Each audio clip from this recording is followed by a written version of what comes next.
अब देखो, अब आप कहोगे सर गाय भी मूल्यवान पशु हो सकती है क्या? लेकिन मैं आपको एक जो उदाहरण दूंगा उससे कहोगे कि हाँ सर हो सकती है। गाय महत्वपूर्ण क्यों थी? दो चीजें हैं यहां उत्तर, अब उत्तर को भी समझना। गाय और घोड़ा दोनों चीजों में आप अंतर समझना। आप जब हम इतिहास पढ़ते हैं तो कहते हैं कि घोड़ी के लिए युद्ध हुआ था पाबूजी महाराज का, और भी घोड़े से संबंधित बहुत सारे इतिहास में महत्वपूर्ण आ जाएंगे कि महाराणा प्रताप के प्रिय घोड़े का नाम ये था, पृथ्वीराज चौहान के प्रिय घोड़े का नाम नाट्यरंबा था। तो घोड़ा क्यों प्रिय था उनका, और गाय, इन दोनों चीजों का कंसेप्ट समझो। हम थोड़ा सा, आप थोड़ा सा बैक प्लेस में चलो, थोड़ा सा पीछे चलो। एक समय आया था, इन समयों से मैं खुद गुजरा हूं, तो इसका मतलब आप में रम में कोई ज्यादा अंतर तो है नहीं, मुश्किल से 2-4 साल का है। एक समय आया था जब इराक गईडे की बड़ी वैल्यू होया करती। बोलो बंग कहे एक जनो इराक रहे, मतलब जब रिश्ता करते थे छोरी देता नहीं। जब अगर कोई इराक गईड हो तो बिना पूछे बोल बंग रहे तो एक जनो इराक गईड, और वो इराक में आतो एक तो सेंट लिया तो या छिड़क के गाँव के अंदर एक लाल सी ड्रेस पहन के निकला, तो माहौल होता था बोल बंग इराक गईड है, और इराक जाने वाले की वैल्यू होती थी। धीरे धीरे थोड़ा समय आ गया, फिर जिक्र होने लगा कि भाई साहब जिसके घर में सोनू, बोले बांग 4 बरी सोनू है, 5 बरी सोनू है, छोरी दे देता, ब्याह कर देता। फिर थोड़ा सा आ गया, एक समय आया, लोग बोले बांग एक साधन है, मतलब साधन आ रहा, छोरी दे देता। मतलब पैसे वाले आदमी को संपन्न समझा जाता था। बोल सॉरी, जिसके पास साधन हो, ट्रैक्टर हो, गाड़ी हो, भी ने संपन्न समझता। बोले भाई साहब एक 4 तो गाड़ी आ मेरे। और अब जो समय आया है वो आया है सिर्फ नौकरी। भले उसके पास पैसे कितने ही हो न हो, नौकरी वाले आदमी को पैसे वाला समझते हैं। जिस दिन आप पुलिस में लगे, सरकार आपको देगी 25 या 30 हजार, जिसमें आपको घर खर्च भी चलाना है। कभी कभी बात आ गई तो सारी जिम्मेवारी थार पर आ जाएगी। लोग थाना करोड़पति समझ ला जा, बोले यार तेरे तू तन क्या कमी है, तू नौकरी लाग रहे 20,000 रुपया उधारा दिया मेरे को, बेचारे 25 तो पूरा मिला है, बन किया एडजस्ट करेगो। लेकिन पैसे वाले को आज नौकरी देखी, भलाई भी कर्जो ही क्यों ना हो, तुरंत ही पूछेगा ही कोनी, लो जी मारी छोरी थारे, यानी ब्याह कर देगा। आज नौकरी वाले का महत्व है। वैसे ही क्यों? क्योंकि जीविकोपार्जन का मुख्य साधन क्या है? आज आदमी किस लिए लड़ रहा है? आदमी इसलिए लड़ रहा है नौकरी के लिए, भले साम दाम दंड भेद कुछ भी करे, नौकरी लगना है। तो नौकरी के लिए क्यों लड़ रहा है? क्यों? क्योंकि उसका जीवन चलेगा। जिस चीज से आदमी का जीवन चलता है, आदमी उसी के लिए लड़ता है। जमीन के लिए क्यों लड़ता है? क्यों? क्योंकि उससे उसका जीवन चलता है। तो उस समय नौकरी तो होती नहीं थी, लोगों का जीवन ही गाय से चलता था। जिसके पास गाय होती थी वो दूध दही खुर और आनंद करया करतो, क्योंकि उस समय आर्थिक आधार जो था नौकरी नहीं थी, गाय थी।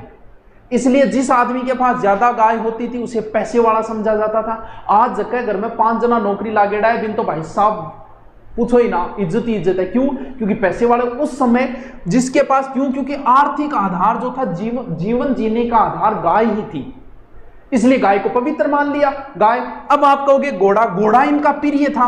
अब आप कहोगे सर घोड़ा प्रिय, आज मैं थानकू का बताओ थारी फेवरेट गाड़ी कौन सी है? उसके थारकन कौन थे कोगा गुरुजी, मेरी ओडी है, मर्सिडीज है, फॉर्च्यूनर है। हर आदमी का अपना एक सपना होता है। आदमी, औरत हमेशा एक ही सपना देखती है, उसे या तो गहने पसंद होते हैं। अब कई कहेगी मन गहनों पसंद कौन, तू अभी कुंवारी है, ब्याह बाद में बात करांगा। क्यों? क्योंकि गहने का कंपटीशन होता है। लुगाइयां गहनों पहन के ब्याह में जागेगी, जो बट्ठा देखेगी एक दूसरा कानर और बाड़ार और से चेक करनी चालू कर दी। क्यों? गहनों का कंपटीशन होता है। अभी नहीं होता, शादी के बाद में। और दूसरा, औरत को सिर्फ एक ही चीज की इच्छा होती है कि उसका एक घर हो, यानी घर बनाने की बड़ी लालसा रहेगी।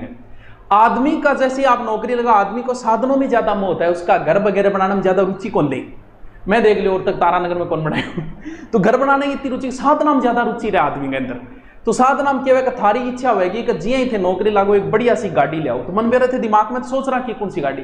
क्यों? क्योंकि गाड़ी आज एक आधार है कहीं जाने के लिए और रेपुटेशन के लिए। तो उस समय कहीं जाना है आर्यों को, जैसे हमारे राजपूत राजा थे, उनको घोड़े प्रिय थे। क्यों थे? क्योंकि कहीं जाना है तो घोड़े पे जाएंगे। आज थे कि नहीं, जाओगे गाड़ी में चढ़ के जाओ, घोड़े पर चढ़ के जाओगे, गाड़ी में चढ़ के जाओ, तो गाड़ी थारे लिए प्रिय।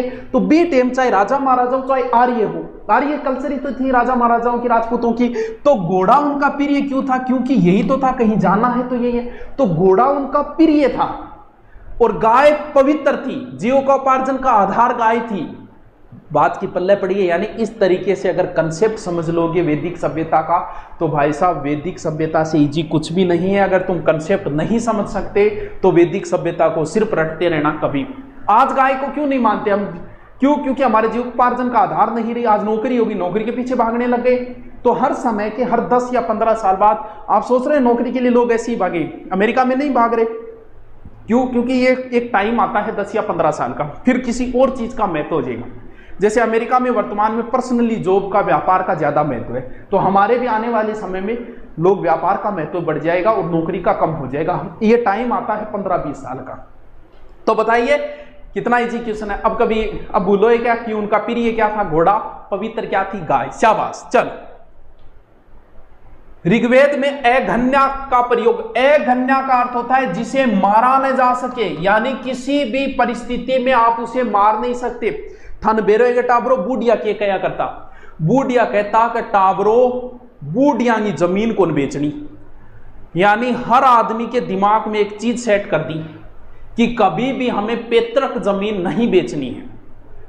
आपके लिए भी ये नियम लागू होता है। मैं भी आपको बताऊं, आपकी कितनी आर्थिक स्थिति खराब हो, लेकिन फिर भी आदमी एकदम लास्ट में एकदम मजबूर हो जाता है, तब अपने पुराने पैतृक जमीन बेचता है, वरना आदमी कभी अपने पैतृक जमीन नहीं बेचता, भले वो कितना ही कर्जाइत क्यों ना हो जाए। क्यों? क्योंकि हमारे दिमाग में एक बात सेट कर दी हमारे पूर्वजों ने कि पैतृक जमीन जो कभी बेची नहीं जाती। क्यों?